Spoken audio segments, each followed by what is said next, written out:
Professor Claxon's 4 eye stalks twitched nervously as he addressed his xenobiology class aboard the transport vessel. His purple, slug-like body glistened with what could charitably be called perspiration, though it looked more like he was melting under pressure. "Now, students," Claxon announced in his nasally voice, "Planet Verdania represents the perfect opportunity to study adaptive ecosystems in real time. Of course, it has a 99.7% fatality rate for non-native species, but I'm sure you'll all be fine." The 12 students representing various galactic civilizations nodded with the confidence that only comes from never having faced actual danger. There was Zephyr, a crystalline being from the Prism Nebula who could phase through solid matter. Kronk, an armored behemoth from the Ironworlds, whose shell could deflect plasma cannons. Wisp, a gaseous entity who could literally become invisible, and 9 others, each blessed with some evolutionary advantage that made them theoretically superior to everything else in the known galaxy. Then there was Jake Martinez. Jake sat in the back row, the only human in a class full of beings who could fly, phase through walls, or survive in the vacuum of space. He was what the Galactic University catalog politely termed an exchange student, though everyone knew he was really there as a diversity admission. Humans were the newest species to join the galactic community, and frankly nobody was quite sure why they'd been invited. "Mr. Martinez?" Professor Claxon's eye stalk swiveled toward Jake like a disappointed parent. "I trust you've read the safety protocols multiple times?" "Sure thing, Prof," Jake replied, not looking up from his datapad where he was definitely not reading about Verdanian wildlife. "Don't touch the plants, don't drink the water, don't breathe too deeply, and definitely don't make eye contact with anything that has more teeth than a loan shark." Several students chittered with what passed for laughter among their species. Poor little human, so fragile, so adorable in his ignorance. Zephyr's crystalline form shimmered as she spoke. "Professor, why exactly did we bring the human? Shouldn't he be in, I don't know, remedial atmosphere breathing or something?" Now, Claxon waved a tentacle dismissively. "The Terran Cultural Exchange Program requires us to include human students in our expeditions. Besides, it'll be educational for all of you to see how a primitive species handles advanced scientific fieldwork." Jake looked up from his datapad with a grin that suggested he found this entire conversation hilarious. Primitive species. Right, because nothing says advanced civilization like a professor who sweats through his skin when he gets nervous. "I don't sweat," Claxon protested. "I secrete defensive mucus." Tomato, toe, maha. Before Claxon could respond, the transport shuddered violently. Warning lights began flashing in colors that hurt to look at, and an automated voice announced in 17 different languages that they were experiencing catastrophic engine failure and imminent uncontrolled descent.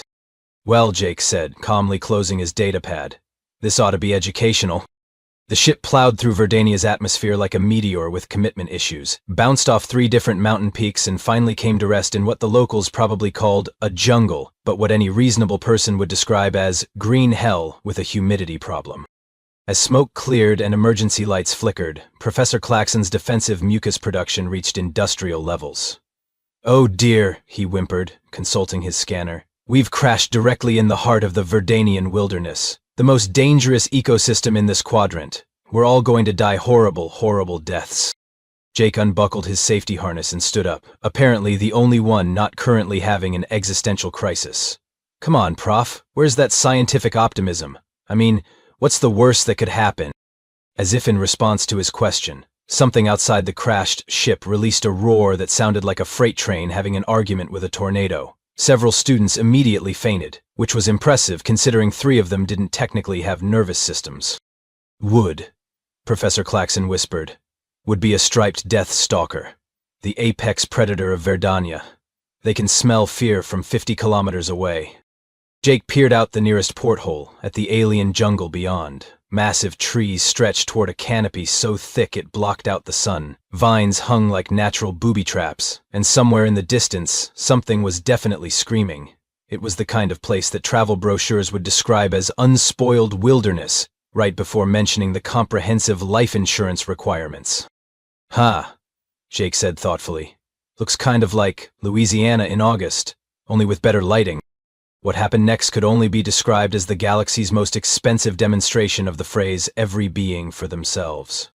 Zephyr was the first to abandon ship, literally. Her crystalline body shimmered once before she phased directly through the hull and disappeared into the jungle like a very expensive, very panicked disco ball.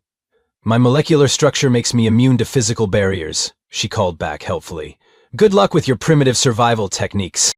Kronk was next, using his armored bulk to simply punch a hole through the side of the transport. "Kronk's shell deflects all damage," he announced in the third person, because apparently evolution hadn't gotten around to fixing his grammar. "Kronk survives everything. Kronk finds own way home."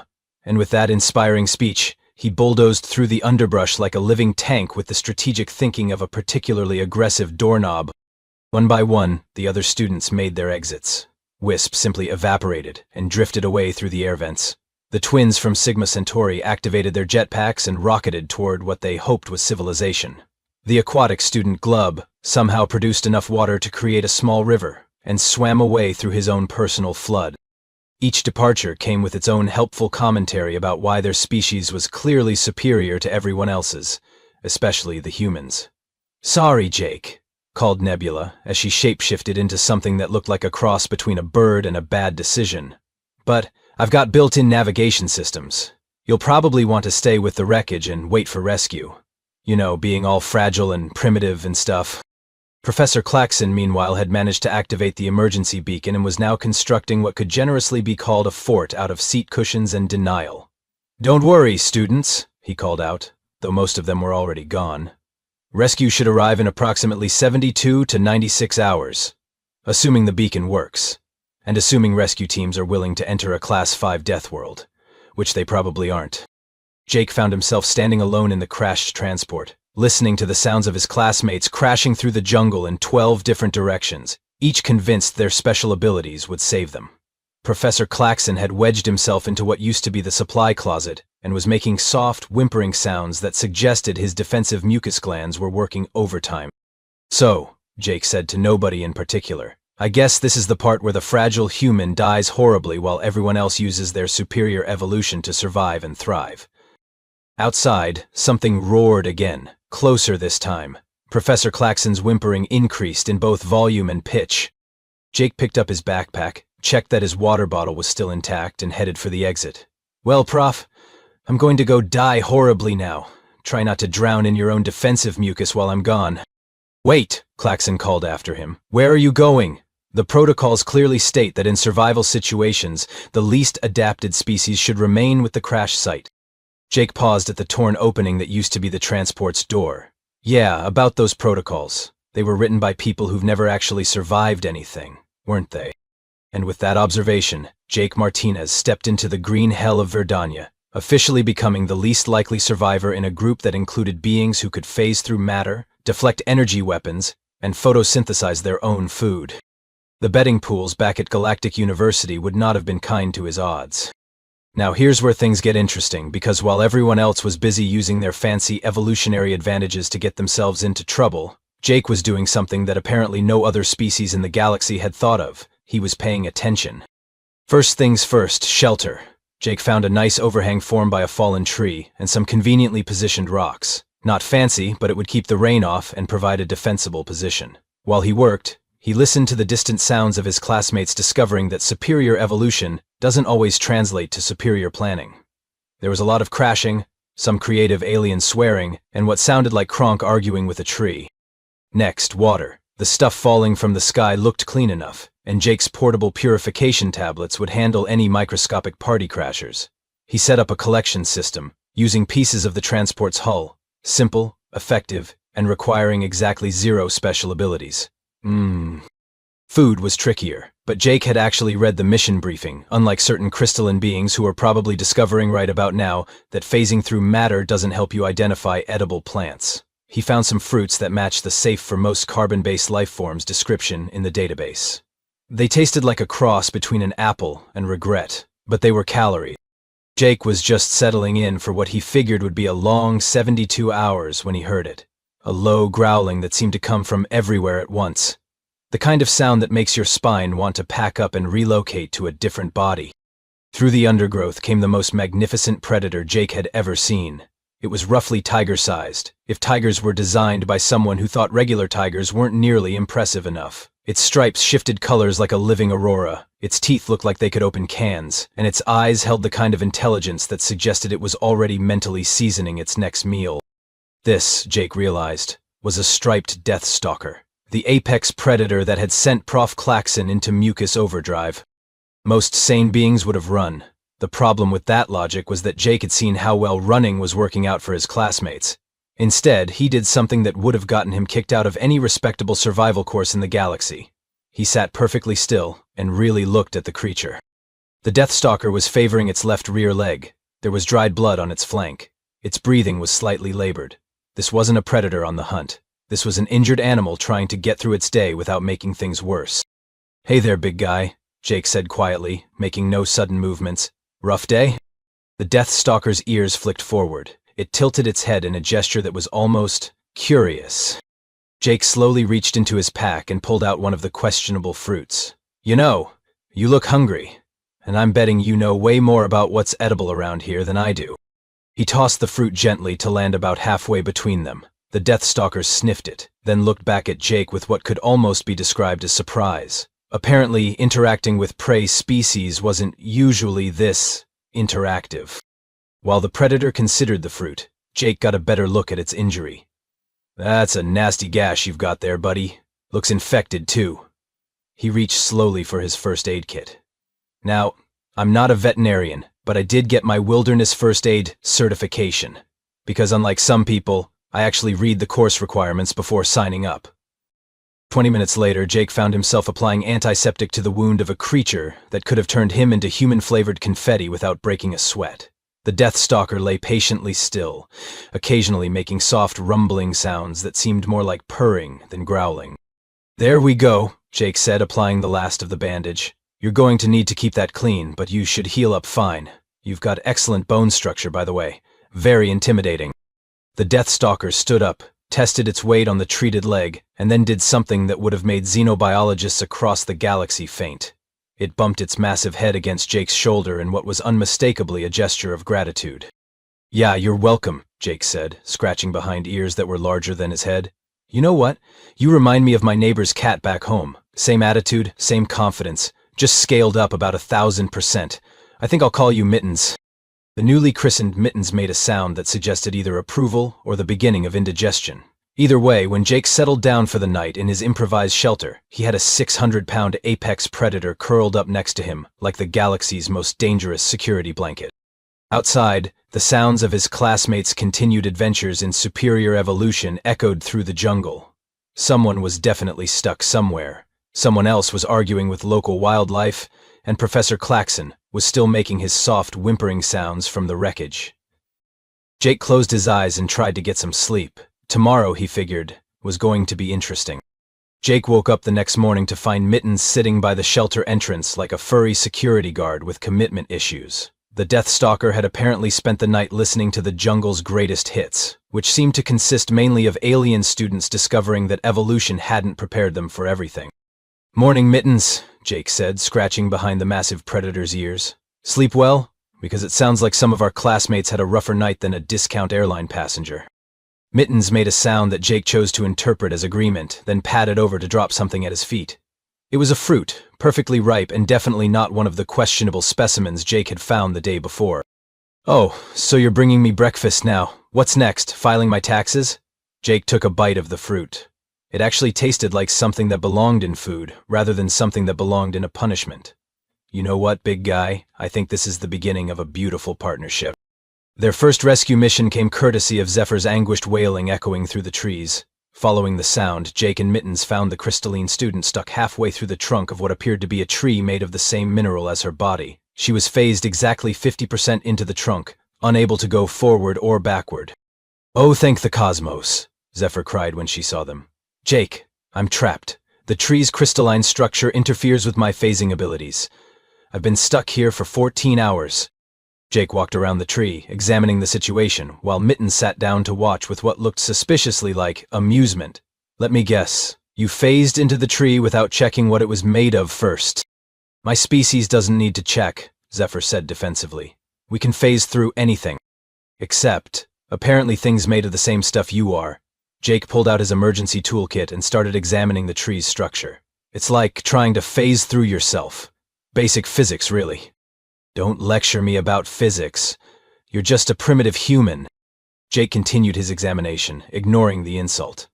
Okay, here's what we're going to do. This tree grows in segments. See these natural joints? I'm going to create a small gap right here by removing some of the mineral deposits. He started carefully chipping away at the crystalline bark with a metal tool from the crash. The gap will be just wide enough for you to phase backward. 20 minutes of careful work later, Zephyr popped out of the tree like a cork from a bottle, landing in an undignified heap. How did you know that would work? I read the geological survey in the mission briefing. You know, the boring part that explained the planet's mineral composition. Jake helped her to her feet. Maybe next time try looking before you leap. Or phase. Whatever. Their next rescue was Kronk, whose superior armored hide had gotten him into a situation that could charitably be described as spectacularly stupid. They found him upside down in a bog, his heavy shell having caused him to sink like a very loud, very complaining anchor. Kronk is stuck, he announced, as if this wasn't immediately obvious. Kronk's armor too heavy for swamp. Yeah, I can see that. Jake studied the situation.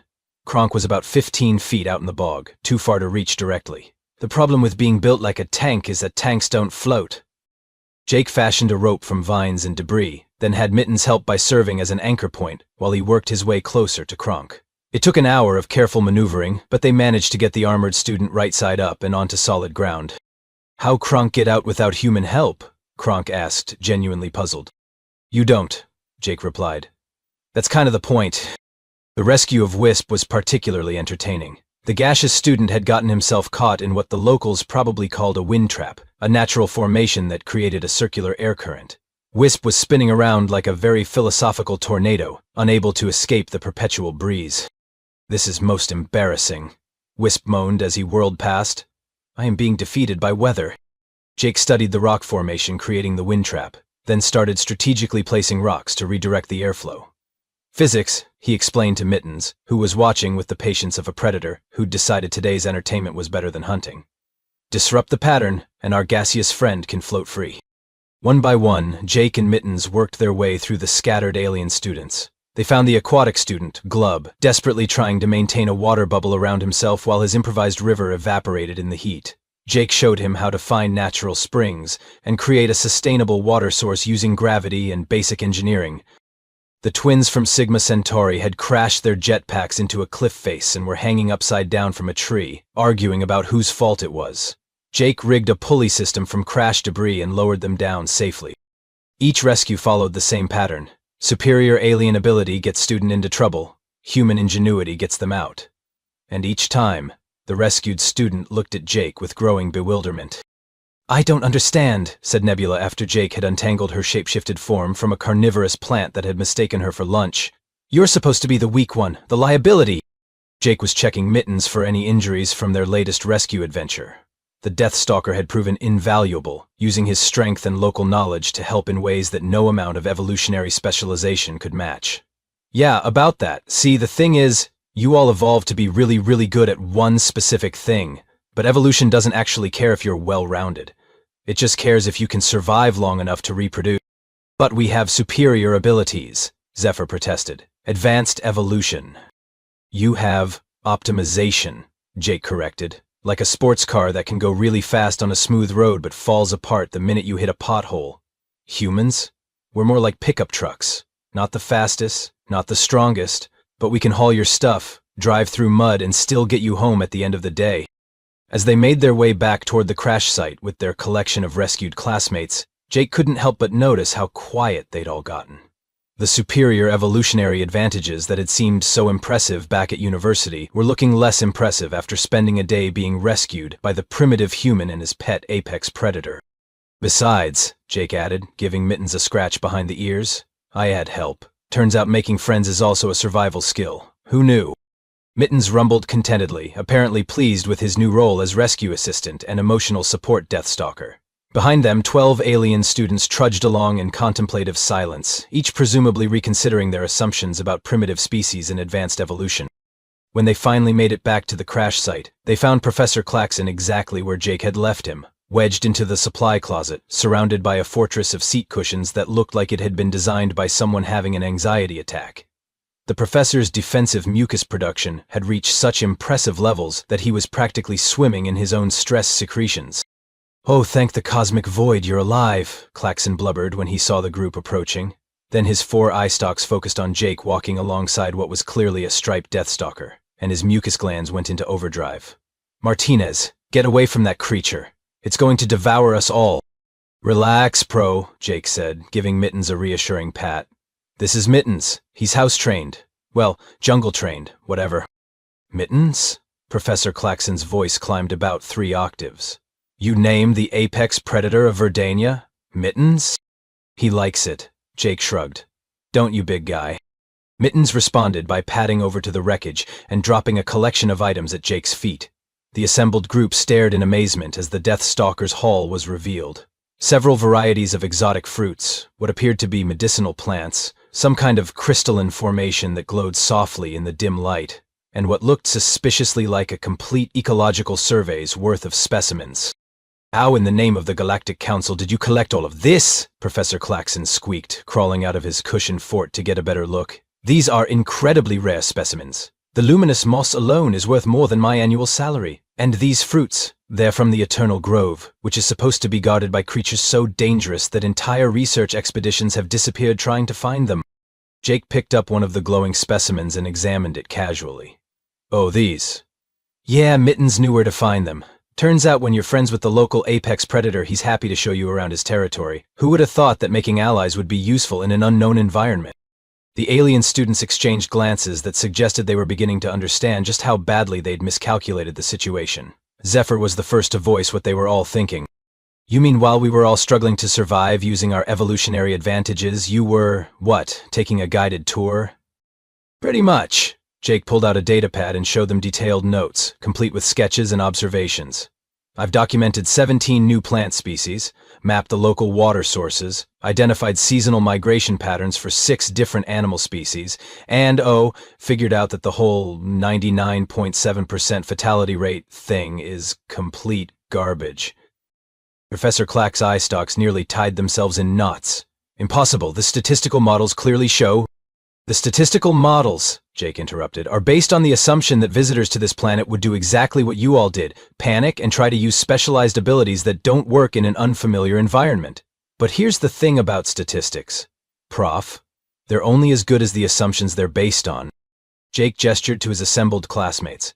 Zephyr tried to phase through everything without checking what it was made of. Kronk tried to bulldoze his way through terrain that required finesse. Everyone used their supposed strengths without considering whether those strengths were actually useful here. "But you're just a human," Nebula protested. "No special abilities, no evolutionary advantages. How did you succeed where we failed?" Jake looked at them like they'd just asked him to explain why water was wet. "Because I don't have special abilities, I had to actually think about what I was doing. When you can't phase through walls or deflect energy weapons, you learn to pay attention to things like basic physics, local conditions, and, I don't know, reading the mission briefing." He pulled out his water bottle, which was still half full of clean, purified water.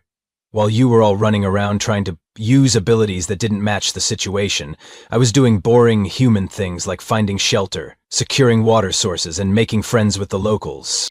Professor Klaxon picked up one of the medicinal plants with trembling tentacles. "This is a Verdanian healing root. You have any idea how valuable this is? Pharmaceutical companies have spent decades trying to synthesize this compound." "Yeah, Mittens showed me where they grow. There's a whole grove about 2 kilometers north of here. Apparently the Deathstalkers use them when they get injured." Jake scratched behind Mittens' ears, earning a contented rumble. "Turns out apex predators are pretty smart about these things. Who knew that befriending the locals would give you access to local knowledge?"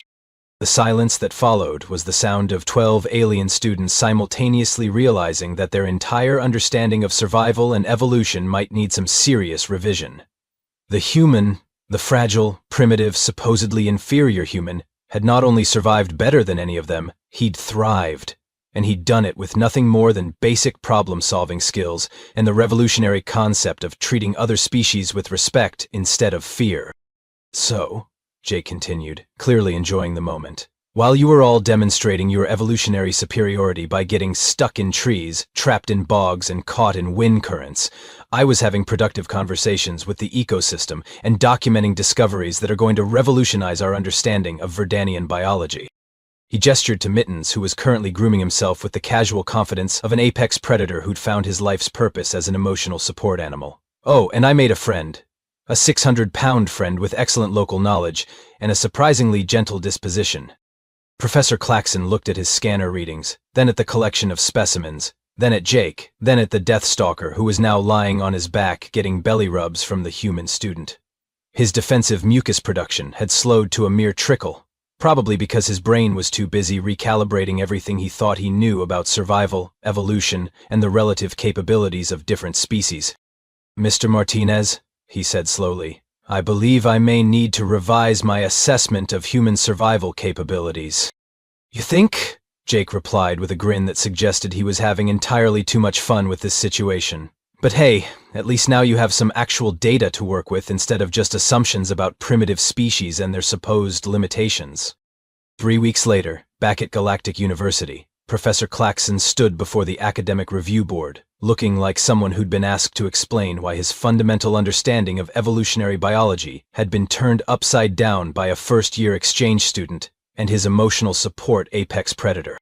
"So let me understand this correctly," said Dean Vorthak, her insectoid features clicking with what might have been amusement. "Your field expedition to a Class 5 Deathworld resulted in 0 casualties, groundbreaking scientific discoveries, and the successful domestication of the planet's apex predator by a human." "That is technically correct," Klaxon admitted, his mucus production having thankfully returned to normal levels. "Though I feel compelled to point out that Mr. Martinez's approach was highly unorthodox and went against all established safety protocols." "The safety protocols that resulted in 11 of your students requiring rescue?" Dean Vorthak's mandibles clicked again, while the human student not only survived independently but actively rescued his classmates? In the back of the lecture hall, Jake sat with Mittens curled up beside his chair. The Deathstalker had adapted surprisingly well to university life, though the campus security team was still getting used to having a 600-pound predator attending lectures on comparative xenobiology.